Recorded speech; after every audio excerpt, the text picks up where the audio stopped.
বাড়ি থেকে ওষুধ নিয়ে এসে এখন পয়রা মোটামুটি সুস্থ আছে। রাকেশদার বাড়ি থেকে রাকেশদার ওষুধটা সত্যিকারই মায়েরই বিশাল ভালো ওষুধ। পায়রা একদম অসুস্থ হয়ে গেছিল, এখন ওষুধটা নিয়ে এসে খাওয়ার পরে সত্যিকারই দুদিন খাওয়াতেই রেজাল্ট, বিশাল ভালো রেজাল্ট। দুদিন খাওয়াতেই পায়রা সব সুস্থ হয়ে গেছে একদম। তো আগে বিশাল পায়রা অবস্থা খারাপ হয়ে গেছিলো। তারপরে ওষুধটা খাওয়ার পরে পায়খানা দেখে, পায়খানা কিরম পায়খানা, ভিতরে যা থাকবে সব আর পুরো বের করে দিবে। সুস্থ, পুরো একদম সুস্থ পায়রা এখন। দুদিন ওষুধ খাওয়াতেই ভালো, একদম সুস্থ ফিটে চলে এসেছে।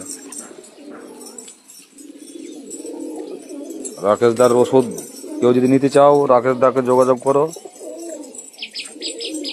ওষুধ ভালো, ওষুধ পায়রার ওষুধ বিশাল ওষুধ ভালো।